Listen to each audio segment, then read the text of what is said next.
बाकी हम एक और सेशन कर लेंगे, नहीं तो जो रह गया तो दोबारा बात कर लेंगे। अब मैं कह रहा हूँ पोर्टफोलियो एलोकेशन की बात करते हैं, कई लोग कंफ्यूज हो जाते हैं। तो मैं अभी आपको ऐसे बता देता हूँ कि मैंने पिछला जो सेशन था, जो लोग नए आए हैं उनको मैं बताता हूँ। पिछला सेशन ये था कि हम ये डिस्कस कर रहे थे कि कौन सी कंपनी कब एग्जिट करनी है और कब हमने एंटर करना है। तो एंट्री के लिए जो पॉइंट था, बस जल्दी से 1 मिनट में बता दूंगा आपको। एंट्री के लिए पॉइंट ये था कि कंपनी का ग्रोइंग स्टेज पे है, अगर कंपनी ग्रो है, देखिए जैसे इस कंपनी की बात कर रहे थे हम, कंपनी ने पिछले 15-20 साल में 1 रुपए का रिटर्न नहीं दिया था। इट वॉज, किसी को पसंद नहीं थी कंपनी। और अब आप ये देखिए, राइट, अब ये रुकने का नाम नहीं ले रही। तो कहने का मतलब क्या है कि आप यहाँ पे भी पैसा डालते हैं, आपका पैसा बनता है, यहाँ भी पैसा डालते हैं, बनता है यहाँ भी। तो कई लोग कह रहे हैं 52 वीक लो पे पैसा डालना चाहिए। तो मैं आपको बता रहा था कि ये कंपनी जब ग्रो करना शुरू करती है ना, तो ये आपको टाइम ही नहीं देंगी, 52 वीक लो पे आएंगी ही नहीं। तो मैंने यही बताया था कि 52 वीक लो पे कौन सी कंपनी आती है, जो कंपनी की परफॉर्मेंस डिप होनी शुरू होती है। जो कंपनी ग्रो करने लग जाती है ना, वो कंपनी डिप नहीं होती है, राइट। उसका मतलब ये भी था कि अगर किसी ने इस कंपनी को 2014 में ट्रैक करना शुरू किया होता ना, दीपक नाइट्राइट को या कोई भी केमिकल कंपनी को, अगर किसी को खरीदना था ये 2014 में, तो ये कभी कोई खरीद ही नहीं पाया होगा, 2021 के बाद खरीद पाया होगा, क्योंकि इसने कभी मौका ही नहीं दिया एंट्री करने का। ये कभी 52 वीक लो पे आए नहीं उसके बाद।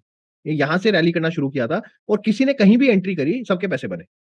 तो कहने का मतलब क्या है, क्योंकि यहाँ पे रीजन है, उसका रीजन ये है कंपनी ने हर साल ग्रोथ दिखाई है, राइट। तो अगर कंपनी ग्रोथ दिखा रही है तो आपको, अगर वो कंपनी रेगुलर ग्रोथ दिखाएगी, वो आपको मौका ही नहीं देगी, 52 वीक लो पे जाएगी ही नहीं। तो अगर आपको लगता है ना मेरे को 52 वीक लो पे खरीदना है, 52 वीक लो पे सिर्फ वो कंपनी जाती है जिसकी परफॉर्मेंस उस साल अच्छी नहीं होती है, उस साल उसकी डिप हो रही होती है परफॉर्मेंस, तभी वो नीचे जाता है। तो आपको बस ये मैं आपको बताना चाह रहा था। बाकी जो लोग नहीं आए तो अब मैं उनको कुछ दोबारा वो रिपीट नहीं करूंगा। बट अभी हम पोर्टफोलियो की बात करेंगे, आपको दोबारा ये समझना है कि क्या पॉइंट था उसके बारे में, वो नेक्स्ट मीटिंग में कभी करेंगे। तो पोर्टफोलियो की बात कर लेते हैं। पोर्टफोलियो की बात देखिए, जैसे निफ्टी की जो एक वेटेज है, राइट, निफ्टी की वेटेज, अब सिंपल सी बात है, निफ्टी कहता है कि हम सबसे ज्यादा वेटेज देते हैं रिलायंस को, राइट। ये देखिए, ये निफ्टी की वेटेज है।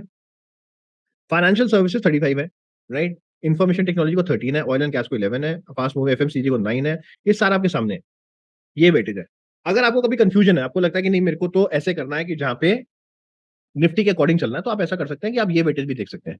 फाइनेंशियल सर्विसेज बैकबोन है हमारे इंडिया की, वो कभी भी इसके बिना काम होगा नहीं। अब पॉइंट कहां पे आता है? अब पॉइंट ये आता है कि आपका रिस्क टेकिंग एपेटाइट क्या है।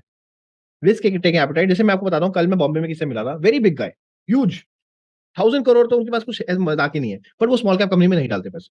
उन्होंने मेरे को स्पेशली बुलाया था, he wanted to meet me, कह रहा really like your work and I want to work with you, but I, मैंने आज तक कभी स्मॉल कैप में नहीं डाला, because I play around with 1000 crore, 2000 crore, 10,000 crore. So I even 5% for me is good, क्योंकि देखो 10,000 करोड़ में 5% बहुत है। हमको क्या है, हमारे पास कैपिटल कम है, तो हम चाहते हैं हमारे को मल्टी बैगर मिले, राइट। बट जिसके पास 10,000 करोड़ पड़े, वो चाहता है कि मैं, मेरे को 5-5% मिलता रहेगा, आई एम हैप्पी, मेरे को इसी को 10,000 करोड़ को मैं खर्चूंगा भी कहाँ।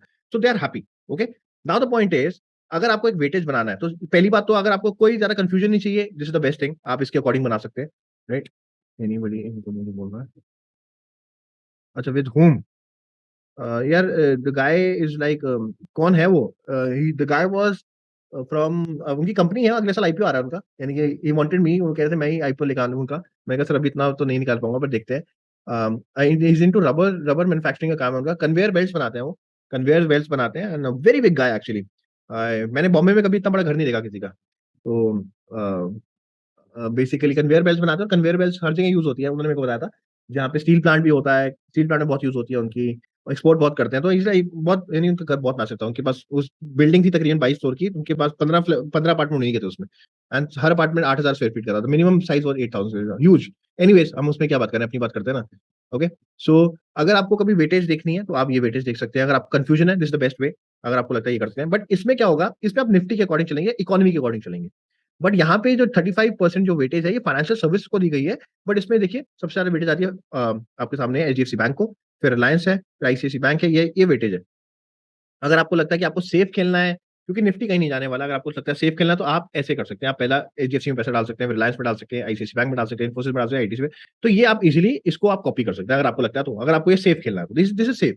नहीं तो आप ऐसा भी कर सकते हैं, आप ईटीएफ फंड ले सकते हैं, ईटीएफ फंड इज रीजनेबल, आप ईटीएफ फंड ले सकते हैं। तो जैसे जैसे निफ्टी मूव होगा, आपका पैसा भी वैसे मूव होगा, राइट। क्योंकि अगर आप इसके अकॉर्डिंग पैसे डालने जाएंगे, तो आपको बहुत पैसे डालने पड़ेंगे। अगर आप हर कंपनी का एक एक शेयर लेंगे, फॉर एग्जाम्पल आप इसका हर सबका एक एक शेयर भी लेंगे ना, तो बहुत पैसे लग जाएंगे आपके। तो इसलिए आप ईटीएफ फंड भी ले सकते हैं। एनीवेज, ये सारी चीजें, बट इनके थ्रू, ये इसका मतलब क्या है, ये एक स्लो मूवमेंट पे चलता है, क्योंकि कभी एक सेक्टर भागता है, कभी दूसरा सेक्टर भागता है, कभी तीसरा सेक्टर भागता है, सारे सेक्टर एक साथ नहीं भागते। अगर सारे सेक्टर एक साथ भागेंगे ना, तो निफ्टी बड़ी तेज चलने लगेगा। आपने नोटिस करा होगा, there is always sector rotation. कि कभी फाइनेंशियल सर्विसेज में मूवमेंट नहीं है, कभी आईटी में मूवमेंट नहीं है, कभी ऑयल एंड गैस में मूवमेंट नहीं है, तो ये हमेशा ऐसे चलता रहता है, right? How to buy Nifty ETF fund, ये तो बड़ा सिंपल है यार, आप जाके निफ्टी ईटीएफ फंड ले सकते हो यार, आप जाओ, जिसको नहीं पता मैं बताता हूँ, एनएफसी वेबसाइट पे जाओ, नॉर्मल जैसे आप ईटीएफ फंड खरीदते हो वैसे ही है, जैसे शेयर खरीदते हो वैसे ही है। ईटीएफ अगर आप डालोगे कौन सा ईटीएफ है, तो इसका मतलब क्या है कि आप क्या है भैया, कौन से हैं भाई, ये आप, ये सारे हैं यार ईटीएफ फंड, बहुत सारे, इनफैक्ट निप्पॉन का ईटीएफ अच्छा चलता है, वॉल्यूम देख लेना किसकी ज्यादा है। तो ईटीएफ फंड आप जाके ले सकते हो, नॉर्मल जैसे स्टॉक मार्केट में आप शेयर खरीदते हो वैसे ईटीएफ फंड आता है, राइट? ये देखो निप्पॉन निफ्टी 20, तो आप बेसिकली नॉर्मल जाके ले सकते हो, इसमें कोई बड़ी बात नहीं है, राइट? तो कभी आपको सिंपल सी बात है, आपको निफ्टी के साथ है, आपको मेरे को रिस्क लेना ही नहीं लाइफ में, मेरे को सिंपल खेलना है, तो स्लो रिटर्न आएंगे निफ्टी के, निफ्टी ऊपर जाएगा तो आपके आपका ऊपर जाएगा, निफ्टी नीचे जाएगा तो नीचे जाएगा, तो बेसिकली आपको ईटीएफ फंड ले लो, आपका काम हो जाएगा, right? That's a simple way, right? But मैं वो बात नहीं करने आया हूँ। तो this is the way if you want to weightage अगर आपको करनी है, बट आई पर्सनली फील कि आपको जो वेटेज करनी है वो आपको चाहिए, मैं चाहता हूँ कि आप थोड़ी सी ना इससे करें, ओके? तो इसमें क्या होता है, एक मिनट यार,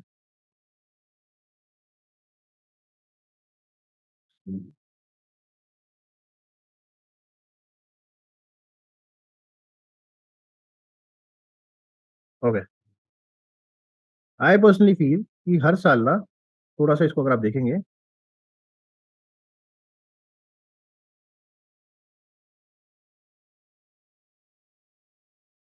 तो पेज नहीं देता भाई, तो ओके, राइट? तो पर capital income this is this,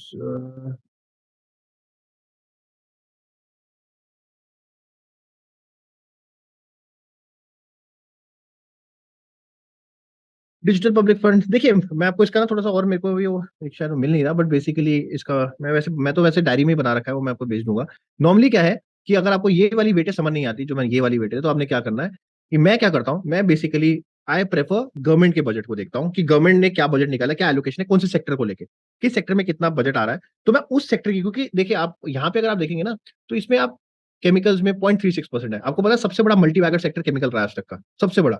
इसने जितने रिटर्न बनाए ना, किसी ने नहीं बनाए होंगे, राइट? पावर ने रिटर्न कभी बनाया नहीं, अभी थोड़ा पावर भागना है, पावर ने आज तक जिंदगी में रिटर्न नहीं बनाए, राइट? टेलीकम्युनिकेशन सब डूब गया, आज एयरटेल और जियो रह गया, जियो तो अभी आया है, एयरटेल, सबने डुबाया पैसा, राइट? सबने आरकॉम, आरकॉम तो आप सबका फेवरेट है, आपको पता ही है, आरकॉम हुआ, आइडिया हुआ, वोडाफोन, सब खत्म हो गए, राइट? तो इसमें पैसा बिल्कुल नहीं बना। कंज्यूमर ये जो एफएमसीजी है, बहुत ही डिफेंसिव स्टॉक है, बहुत ही स्लो चलते हैं, एचयूएल लोगे, बहुत स्लो पैसा बनेगा। फाइनेंशियल सर्विसेज तब भी अच्छा रहा है, बट अगर आप ओवरऑल देखोगे आईटी ठीक रहा है, बट मैक्सिमम जो सेक्टर्स हैं, ऑटोमोबाइल, 2018 में जो इसने गिरावट दिखाई थी ना, आप सर पकड़ लेते, आपके पैसे नहीं बनते, अभी थोड़ा वापस ऑल टाइम हाई पे आया है। नहीं तो अगर आप कोई भी स्टॉक देखेंगे, महिंद्रा एंड महिंद्रा देख लो आप, 2018 में जो इन्होंने क्रैश किया था, सब, 18 ये देखिए 18 में जो क्रैश हुआ था स्टॉक, ये नहीं, सब की बात कर रहा हूं मैं, टाटा मोटर्स आप देख लो, तो इन्होंने, तो कहने का मतलब क्या है, तो अगर आप इसके अकॉर्डिंग चलोगे, ये देखिए, ये एक सारी कंपनी 2018 के बाद ऐसी गिरी थी कि पैसे बने ही नहीं, लास्ट में जाके अब जाके वापस पैसे बने, राइट? और यू, मदरसन सुमी, कोई भी आप देख लो, 2018 में ये भी क्रैश हुआ था गंदा वाला, ये देखिए 2018 में ये सब गए थे बिल्कुल बॉटम, राइट? आपको लगा होगा यार क्या मैंने ले लिया, पूरा ऑटो सेक्टर, ये नहीं कि सिर्फ एक, पूरा सेक्टर, राइट? एनीवेज, इसकी बात नहीं कर रहा मैं वो कह रहा हूँ कि इस सेक्टर में ज्यादा पैसा नहीं बना, अब जाके बनना शुरू हुआ है। एफएमसीजी बहुत डिफेंसिव है, टेलीकम्युनिकेशन मैंने आपको बताया क्या गड़बड़ी हुई है, पावर में आज तक पैसा ही नहीं बना था, राइट? और केमिकल में जो सबसे ज्यादा पैसा है उसमें बना है, उसकी सबसे कम वेटेज है। अब इसका कहने का मतलब क्या है, अब आप बताइए मतलब,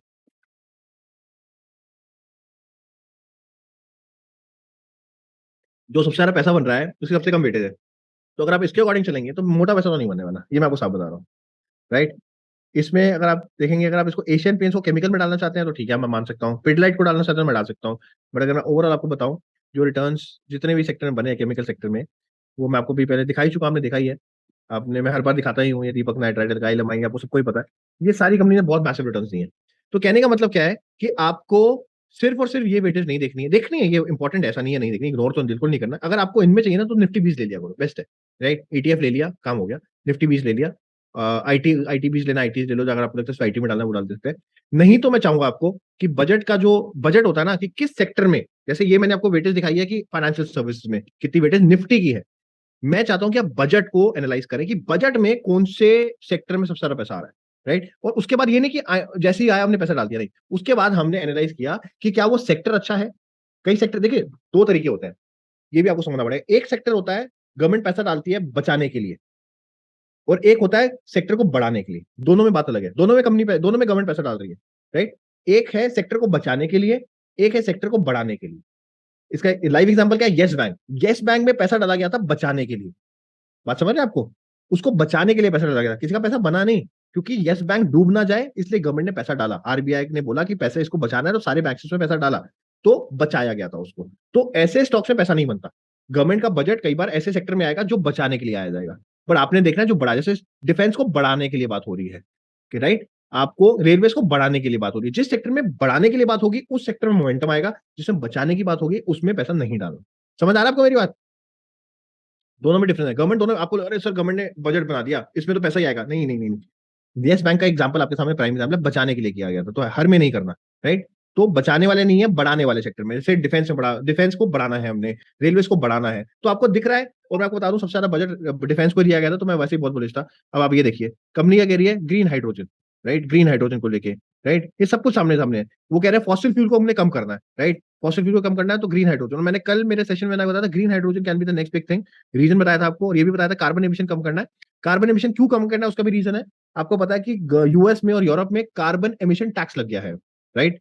अगर आपको नहीं पता मैं कोई बताता हूँ, कार्बन एमिशन टैक्स क्या होता है, कि जो भी कंपनी, जो भी कंट्री ज्यादा कार्बन एमिशन करेगी उसके ऊपर टैक्स लगेगा, राइट। तो ये भी आपको पता होना चाहिए, कार्बन एमिशन टैक्स। तो ये कार्बन एमिशन टैक्स आ चुका है, जितना भी ज्यादा जो कार्बन आएगा जिस कंट्री से, उस पर टैक्स लगेगा, क्योंकि ये सारा नेचर को खराब कर रहा है, तो इस पे भी बहुत स्ट्रिक्ट हो गए हैं। तो अब ये देखिए फॉसिल फ्यूल, ये फॉसिल फ्यूल की वजह से होता है। और ये सबसे ज्यादा कहाँ यूज होता है? स्टील प्लांट में। स्टील प्लांट में सबसे ज्यादा कार्बन एमिशन होता है, स्टील प्लांट में और केमिकल कंपनीज में, केमिकल फैक्ट्रीज में, स्टील प्लांट में सबसे ज्यादा होता है। और गाड़ियों से निकलता है, तो ये सबसे ज्यादा कार्बन एमिशन होता है। तो अगर ग्रीन हाइड्रोजन यूज होगा तो गाड़ियों में, तो इलेक्ट्रिक व्हीकल्स को भी देखा जा सकता है, ग्रीन हाइड्रोजन भी हो रहा है। पर ग्रीन हाइड्रोजन इलेक्ट्रिक व्हीकल्स तो गाड़ी में हो सकता है, बट स्टील प्लांट में आपको ग्रीन हाइड्रोजन चाहिए होगा। Same with same with chemical company. तो ये आपको समझना पड़ेगा कि ये ग्रीन हाइड्रोजन, बहुत बुलिश हूं मैं ग्रीन हाइड्रोजन को लेके भी। Again there is the reason, but again उसके चैलेंजेस भी हैं। मैं हमेशा बताता हूँ, सिर्फ न्यूज पढ़ के आगे नहीं करना। लोग न्यूज पढ़ के घुस जाते हैं, नहीं, आपको चैलेंजेस भी समझने हैं। ग्रीन हाइड्रोजन से जो इलेक्ट्रिसिटी प्रोड्यूस होती है बहुत महंगी होती है, तो अभी महंगी है, इतना आसान नहीं है। उसकी गाड़ियां भी आएंगी महंगी होगी, तो वो भी एक चैलेंज रहेगा। तो ये सारा आप चीजें पढ़ सकते हैं कि हमने हर साल, अगर आपको कभी अपना वेटेज चेंज करनी है तो हर साल का बजट अलग आता है। हर साल आपको समझ में आएगा कि मेरे को किस में बजट में कितना पैसा डालना है, तो उसके अकॉर्डिंग आप कर सकते हैं। आपको समझ में आता रहेगा। देखिए जैसे उन्होंने क्या कहा, ग्रीन हाइड्रोजन को लेके बुलिश है, ग्रीन हाइड्रोजन को लेके बात हो रही है, हो रही है। उसके बाद उसके बाद उसके बाद उसके बाद उसके बाद उसके बाद उसके बाद अरे कहाँ गया यार वो सारा।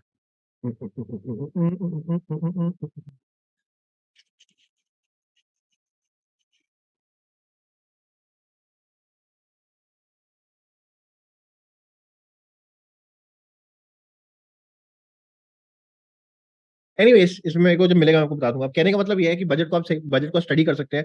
हर सेक्टर में जितना पैसा है, इंफ्रास्ट्रक्चर को लेके काफी अच्छा बजट आया, इंफ्रास्ट्रक्चर को देखा, उसके बाद ही आपने देखा सारे इंफ्रास्ट्रक्चर में मोमेंटम आया। इंफ्रास्ट्रक्चर में कभी मोमेंटम नहीं आता था, इनफैक्ट एलएनटी में भी मोमेंटम आ गया। एलएनटी भी बिल्कुल शांत स्टॉक था, एलएनटी भागता नहीं था ज्यादा, अगर आपको बताओ। एलएनटी भी बड़ा शांति वाला स्टॉक है, और इसने भी अच्छी मूवमेंट दिखानी शुरू कर दी है। देखिए ये भी एक बिल्कुल शांत चलता था, ज्यादा नहीं भागता था, बहुत स्लो चलता था। अब देखो इसका ग्राफ भी बढ़ गया, राइट। अब आप इसका बताइए, इसका कभी भी जो ग्राफ होता था ना बड़ा ही स्लो चलता था, अब तो 90 डिग्री पे भागने लग गया, पहले तो ये 30 डिग्री पे चलता था। अगर आप ये भी देखेंगे, पहली बार इसने कंपनी ने देखो ऑलमोस्ट डबल कर दिया एक साल में। ब्लू चिप कंपनी इतनी जल्दी पैसा डबल नहीं करती है। तो हमने ये भी नोटिस किया है कि इंफ्रा को लेके भी गवर्नमेंट बहुत बुलिश है। तो जब भी आप देख सकते हैं, what page are you referring?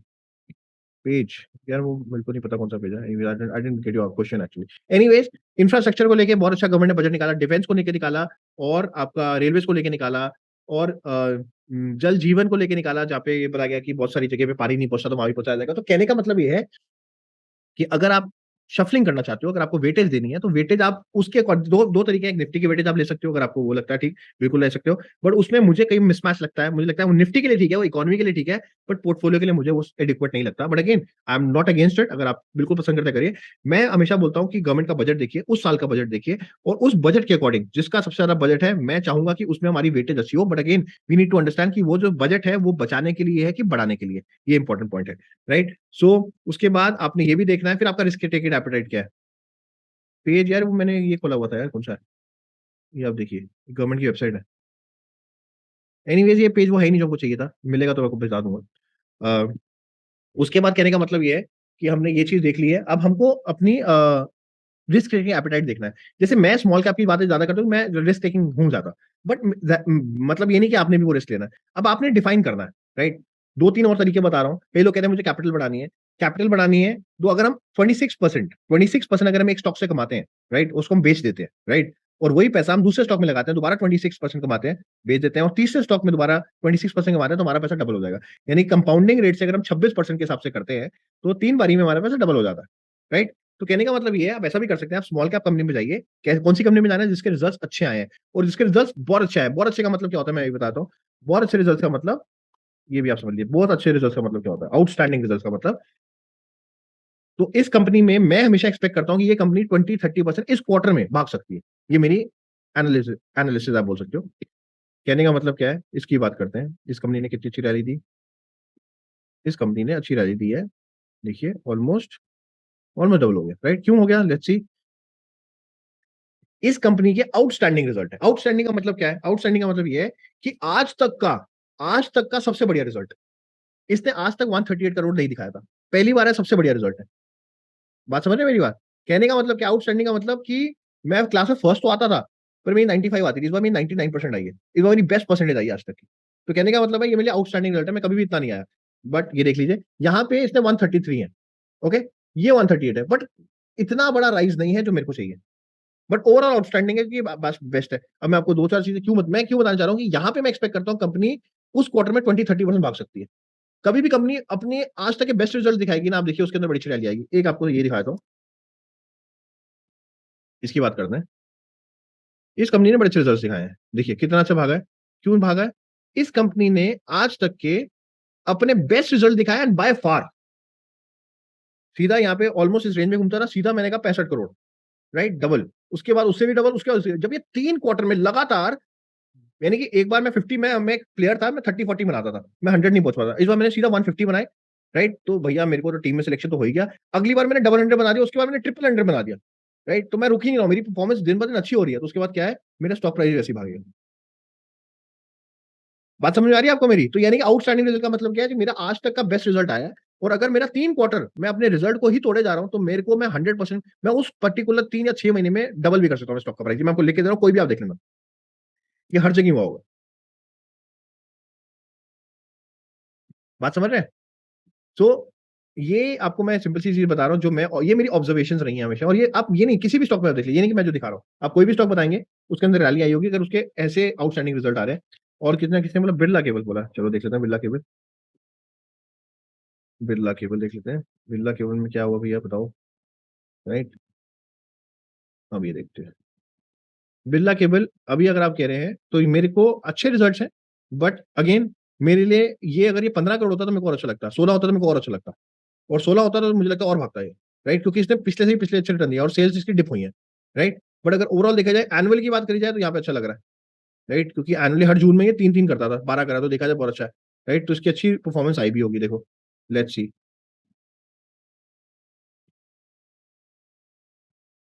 तो 6 महीने में देखिए अच्छा खासी रैली करी है कंपनी ने, ओके, ऑलमोस्ट डबल ही हो गया। कहने का मतलब सिंपल सी बात ये है कि कंपनी के अगर रिजल्ट्स ऐसे हैं जो ऑल टाइम हाई के रिजल्ट्स हैं, तो आपको घबराना नहीं है, तो आपको पैसा लगा देना है। मैं तो लगाता हूँ, जब कंपनी ने, अगर वो 52 वीक हाई पे भी है ना, और मुझे दिख रहा है इसने बेस्ट रिजल्ट दिखाया, के मैं आपको बता रहा हूँ वहां से ही ऊपर जाएगा, ये मेरी एनालिसिस कहते हैं। इनफैक्ट बेस्ट क्या है, बेस्ट एग्जांपल आपके सामने है, केपीआईटी।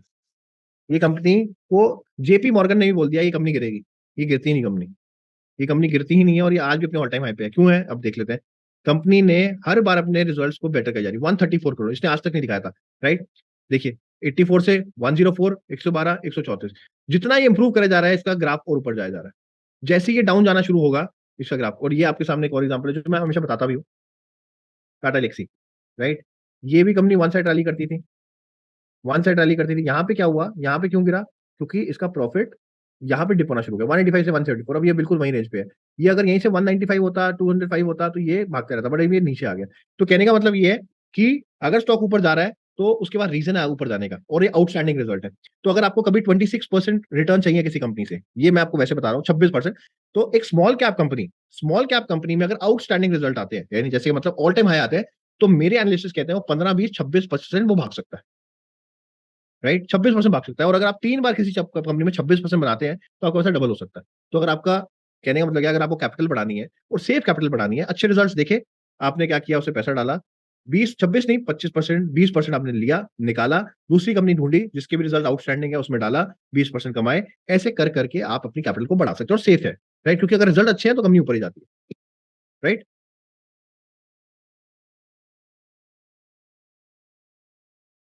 विनती ऑर्गेनिक भागने वाला है, मैं आपको पहले बता रहा हूँ, बहुत जल्दी भागेगा। उसका रीजन भी बताता हूँ। विनती ऑर्गेनिक्स, विनीति ऑर्गेनिक बहुत बढ़िया कंपनी है, और वैसे बता देता हूँ वो भागने भी क्यों वाला है, उसका भी रीजन है।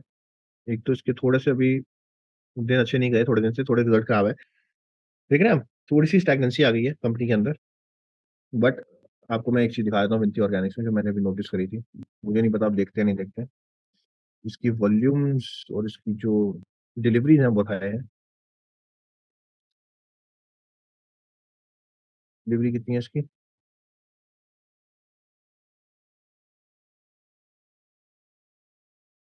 यार तो मेरे को ना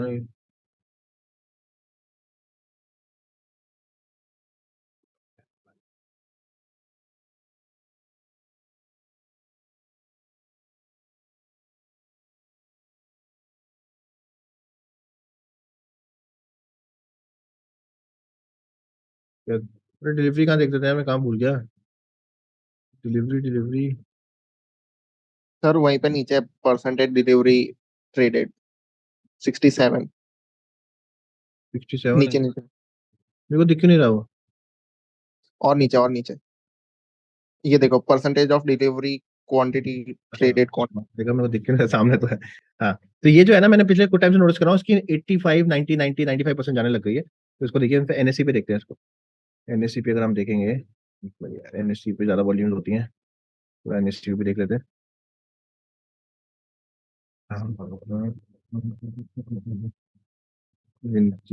ऑर्गेनिक्स,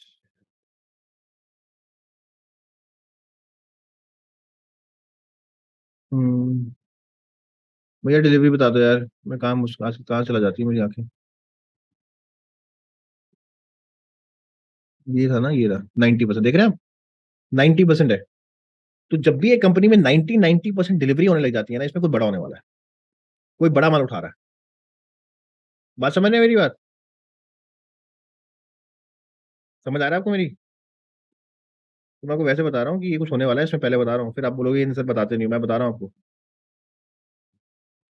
सर पर डिलीवरी ट्रेड में वो पता चलता है कि डिलीवरी बाइंग हो रही है या डिलीवरी पोजीशन में सेलिंग हो डिलीवरी रही का है। मतलब है, डिलीवरी का मतलब है कि ये जो ट्रेडिंग हुई है, सारा डीमैट गया है, कोई घर नहीं लेके गया, बेच के नहीं गया, ये डीमैट गया आपके अकाउंट, किसी ने रख लिया है, यानी फॉर एग्जाम्पल कैश में खरीद के रख लिया है।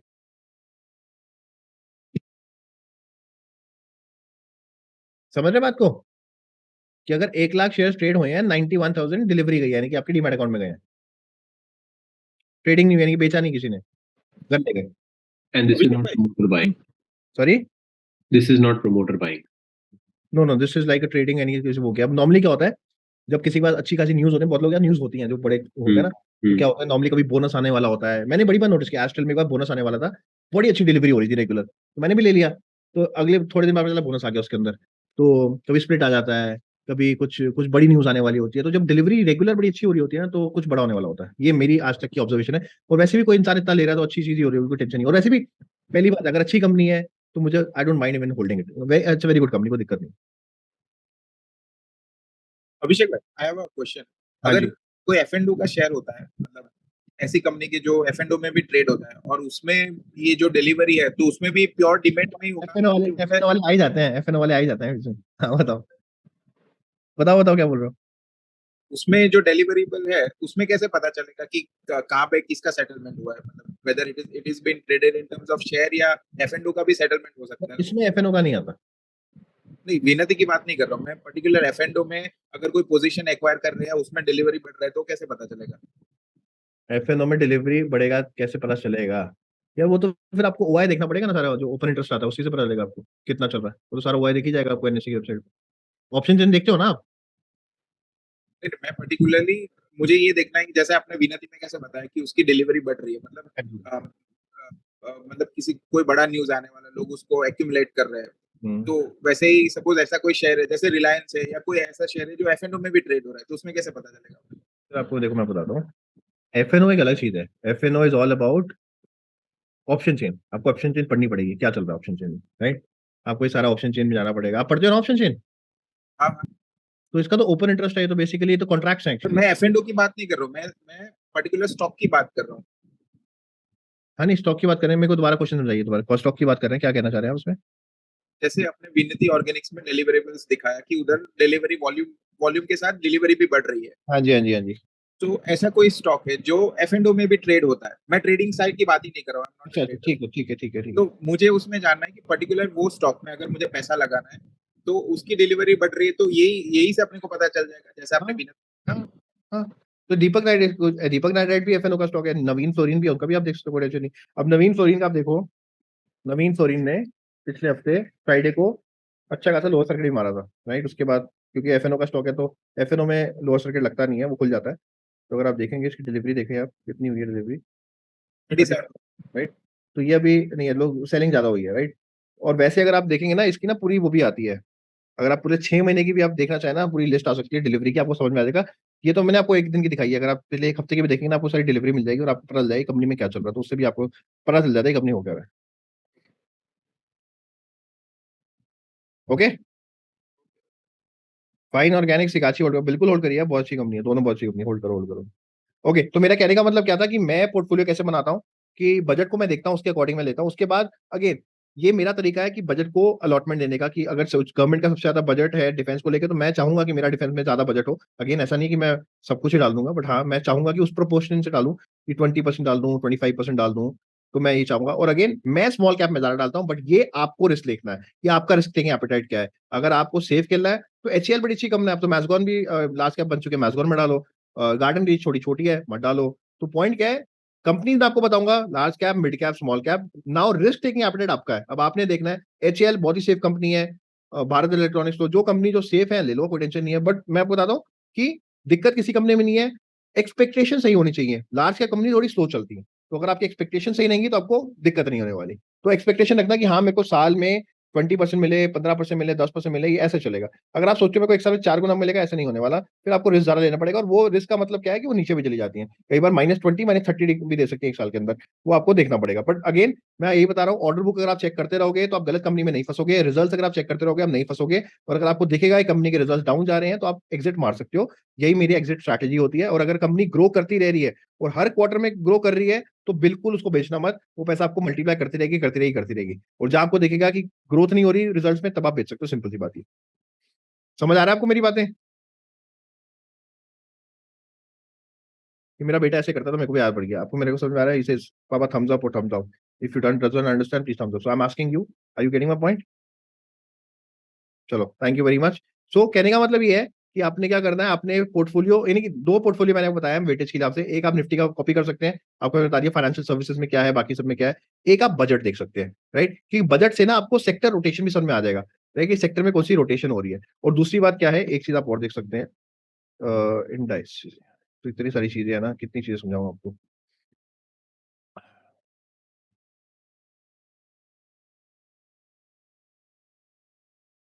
आपको मेरी बातें समझ तो आती है ना, कि सिर्फ ऐसे ही बोल देते हो, यार ठीक है ठीक है। नहीं नहीं, very very helpful, very helpful. चलो फिर ठीक है।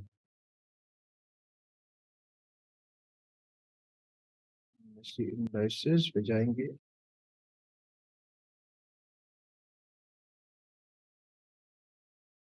तो अब अगर आप चाहते हो कि मैं स्मॉल कैप के सेक्टर वाइज स्मॉल कैप बता दूं, लार्ज कैप बता दूं, तो मैं बता दूंगा। बट रिस्क आपको देखना है। अब मैं आपके रिस्क, मैं नहीं बोलूंगा कि मैंने बोला तो आप वो आपने सर मैं तो रिस्क टेकर हूं तो मैं आपको स्मॉल कैप बताऊंगा। अगर आपको लगता है सर मेरे को मीडियम रिस्क है तो मैं आपको मिड कैप और लार्ज कैप बताऊंगा। और आपको बिल्कुल सेफ खेलना तो आपको ब्लू चिप खेलो, कोई टेंशन नहीं है। तो मेरे को मैं सारी कंपनीज ऑब्जर्व करता हूँ, मेरे पोर्टफोलियो में ब्लू चिप कम होती है, बट ऐसा नहीं, मैं टीसीएस को भी रेगुलर स्टडी करता हूँ, क्योंकि यार मार्केट लीडर है, उसको तो मैं स्टडी करूंगा ही ना, तभी मेरे को बाकियों का पता चलेगा कि अगर वही अच्छा नहीं करेगा तो बाकी में प्रेशर आएगा। जैसे एक्सेंचर में प्रेशर आया तो आप देखो पूरा आईटी सेक्टर में डाउन आएगा, तो ये नॉर्मल रहता है। तो अभी इंडाइसेस में अगर हम जाते हैं, खुल क्यों नहीं रहा,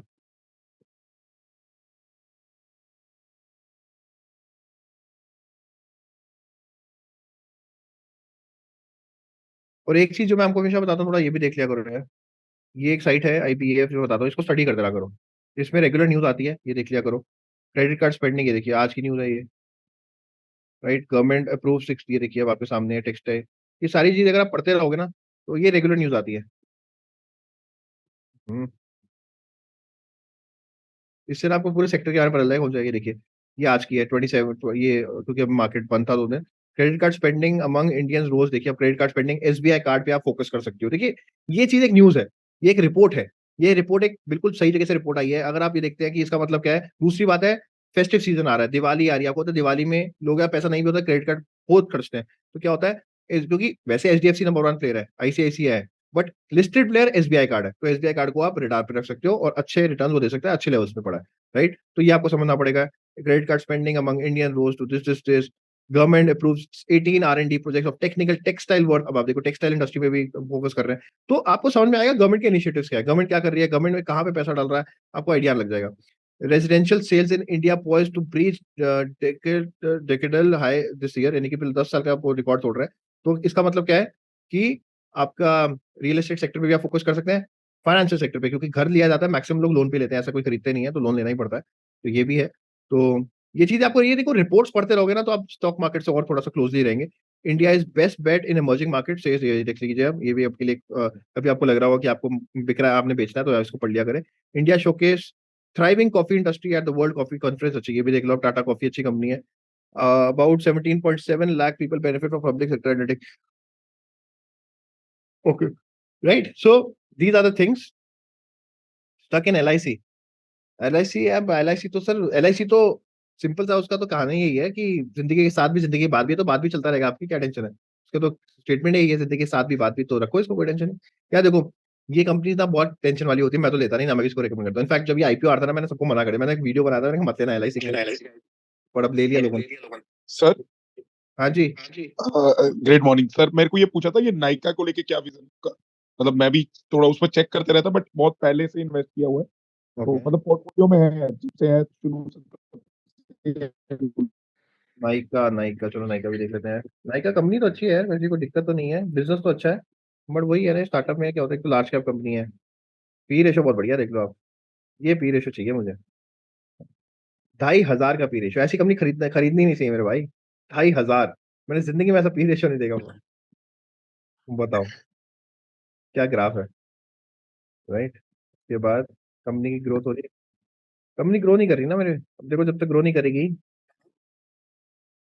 सेल्स तो तब भी थोड़ी सी ठीक है, कंपनी देखो ना, मजा नहीं आ रहा है, देखो डिप हो रहा है, जब तक इसमें ग्रोथ नहीं आएगी ना। पर देखो पता है क्या, स्टार्टअप का मतलब पता है क्या होता है, स्टार्टअप का मतलब ये होता है, स्टार्टअप बॉटम लाइन पे कम काम करता है, टॉप लाइन पे ज्यादा काम करता है, वो टॉप लाइन दिखा के फंडिंग उठाता है, बट अभी ये लिस्टेड कंपनी है, फंडिंग उठाने वाला बिजनेस इनका खत्म हो चुका है, तो टॉप बॉटम लाइन कम है। देखो ना, 2,500 करोड़ की सेल पे 62 करोड़ का प्रॉफिट था, 5,000 करोड़ की सेल पे 21 करोड़ का प्रॉफिट है इनका, ये तो समझ नहीं आता, मार्जिन में कोई इतना तो फर्क पड़ा नहीं है। अदर इनकम में कुछ है क्या, अदर इनकम में उल्टा, अदर इनकम यहाँ पे बढ़ी है, अदर इनकम में 30 करोड़ आया है, उसके बाद नहीं आया, तो इन्होंने किया क्या है, टैक्स बढ़ा, अच्छा, ओके, 30 करोड़ की अदर इनकम भी आई है, पता नहीं क्या करते रहते हैं यार, मैं सही कहूँ ना, मुझे तो ना स्टार्टअप वाले बिजनेस सही में समझ नहीं आते ज्यादा। बाकी ठीक है यार, ओवरऑल डीआईएस ने, देखो डीआईएस जब खरीदता है ना तो मुझे थोड़ा कॉन्फिडेंस आ जाता है, तो ठीक है, वेट करो इस क्वार्टर में, देखो कितने पे लिया हुआ आपने। सर एक्चुअली एवरेज किया था, तो मेरे पास जो है वो बेसिकली 157 पे है। अच्छा, हाँ तो हाँ जी, हाँ जी। फिर क्या टेंशन, आप तो प्रॉफिट में हो। हाँ नहीं सर, मतलब टेंशन नहीं है, बहुत टाइम से पर ले रखा है, शेयर्स भी हैं अच्छे खासे हैं। अच्छा, नॉर्मली मैं कहता हूँ, मैं जब भी एवरेज भी करता हूँ ना, मैं एवरेज तब करता हूँ कंपनी में ग्रोथ होती है, जब कंपनी में ग्रोथ नहीं होती ना, मैं एवरेज भी नहीं करता, चाहे वो ओके 50% डाउन हो, क्योंकि मेरा मानना है कि ग्रोथ होगी तभी इसके अंदर रैली आएगी, ग्रोथ नहीं होगी तो रैली भी नहीं करता, कई बार एक एक 2 साल बिल्कुल शांत बैठता है। ओके सर, मैं एक बार देखूंगा, अगर हुआ तो फिर मैं नहीं नहीं, एग्जिट। इस बार के रिजल्ट चेक करो, अगर आपको रिजल्ट अच्छे लगते हैं तो ऐड करना, रिजल्ट नहीं अच्छे आएंगे तो ठीक है यार, प्रॉफिट में हो, पैसा निकाल के कहीं और डाल दो भी, ठीक है। जब इसमें ग्रोथ आएगी वापस डाल देना, क्या टेंशन है। एग्जिट का मतलब ये थोड़ा ना कि वापस री एंटर नहीं कर सकते। 2 साल बाद कर सकते हो, 1 साल बाद कर सकते हो, 6 महीने, जब भी कंपनी के रिजल्ट अच्छे वापस री एंटर कर लो। अब मैंने तो टाटा, मैंने एग्जिट मार लिया है, मैं 300% अब था उसमें, मैंने एग्जिट मार लिया है। राजरतन ग्लोबल वायर से मैंने एग्जिट मार लिया है। जब रिजल्ट अच्छे हो जाएंगे मैं आ जाऊंगा। कंपनी के रिजल्ट बिल्कुल 1 साल में अच्छे आए नहीं है, अच्छे आएंगे वापस आ जाऊंगा, सिंपल। ओके सर, ओके, क्या थैंक यू। मिलेगा, बड़ा ऑर्डर मिलेगा तब, सिंपल सी बात है, ये आप लॉजिक करोगे तो आपको मजा आएगा। अच्छे ऑर्डर्स आते हैं एंट्री करो, अच्छे रिजल्ट आते हैं एंट्री करो, नहीं आते निकालो, कहीं और पैसे डालो। तभी तो ज्यादा कंपनी ऑब्जर्व करना शुरू कर दो, हो जाएगा। Thank you Abhishek sir. जी, क्वेश्चन है, actually it's in the chat and interesting, मेरा भी कॉमन क्वेश्चन था। Any views on quantum computing companies in India? Quantum company कौन सी होती है यार? जो ये वाली होती है हाई, जो सुपर कंप्यूटर बनाती है। So again, follow-up chat ping from Yuriko, Brightcom. Yeah, so Abhishek sir, quantum computing is basically the next of computing, wherein it's going to be revolutionary in terms of whatever we have as conventional computing is all going to go out of the window. Super computer ना? Not a supercomputer, sir. Supercomputer is what we are doing right now, but a quantum computer uses quantum mechanics to be able to do computing. Okay And Brightcom has invested in it. I'll share in this, on the group a letter in which they have already started doing work in it. And if they are already making Brightcom तो is a gone company ना? yes, but what they've done is they've gone and invested in quantum computing to be able to start using quantum computing in their advertisement world, and to do predictions and all of that. Because a lot of I'll share it on the group. But it Okay. would be just very interesting because I have invested actually in a lot of these quantum computing companies Okay. right now on the NYSE. Okay. And there is a lot of breakthrough in terms of, they've already brought out working computers that are being used by the governments Okay. level. So right now, even India is actually doing a lot of work. There are some companies in India. Okay. So I've only heard of Brightcom, but do you know of any other companies? So the only And- company which I was basically I was observing was this one. This is into supercomputers. Even actually, if you see, NVIDIA has actually done a tie-up with Reliance. Yeah. They've done a tie-up with Tata to Right. basically provide their GPUs. Now, Okay. those GPUs are going to be used in a lot of computers that can basically give enhanced capability, Okay. and they can go into quantum computing at a future date. So, I mean, there are companies like these which are there, and India is actually the leader in this in terms of the kind of talent that we have. So, I was wondering if we have any companies that are right now. I know one, right? But I was very closely observing this company. This is into not exactly this, but if you'll see that this is into this high performance storage. This is like a supercomputer. This company does that. So I've been observing this company very closely. But what you are telling, I want to. I'll just give you a little bit of basic why it is so drastically advanced. When you look at computers, they look at 0 and 1 as the programming language. In quantum computers, both 0 and 1 happen at the same time. Okay. It's not either or. Okay. So because of that permutation combination, the computing power is exponential, which means that it can crack anything, any password. It can do some trillions of calculations in a single second. That's the kind of capacity that those computers will have. Okay. So they're using excited states of atoms to be able to do computing. So that's the kind of technology that Microsoft is into it. Google has launched. So all of these computer companies have done it abroad. Hello. I'll go through it. I'll send you some links on the group. Please do that. Thank you. Thank you. Abhishek ji, just one question with regards to जो आपने labour intensive export sectors के बारे में group पे डाला था, हाँ जी, हाँ जी. about India's these labor intensive export sectors being in a bit of a trouble, showing a troubling pattern. Right. From that point of view, I think even gems and jewelry comes in. I wanted to get your views on Rajesh Exports. Yeah. So right now I would suggest you अभी तो आप थोड़ा दूर ही रहें सारे sector से, because in fact yesterday I met somebody in Mumbai. He is a diamond merchant only. So he categorically told me that the diamond business is going down and it's going in a very bad shape, and within 2-3 years you will see many people, सबका revenue almost 50% down हो चुका है. I agree on this, sir, because I work with the diamond industry. Okay. And the lab-grown diamonds are actually fast. Yeah. Right. He told me about a lab-grown diamond because वो in fact हमारे group में भी हैं. Today only I added him. Yesterday I closed a contract with him. So today only I added him, and he does this only. He was telling me about this diamond only. So the largest manufacturer of diamonds right now is in India, in Gujarat. and Okay. they are the one that gifted Joe Biden the diamond that Mr. Modi has given him, Okay. which is a lab-grown diamond. And because of the price drop in lab-grown diamonds, the Mhm. natural diamond prices also are dropping, and people that have purchased at a premium, they are not able to now get those values back, or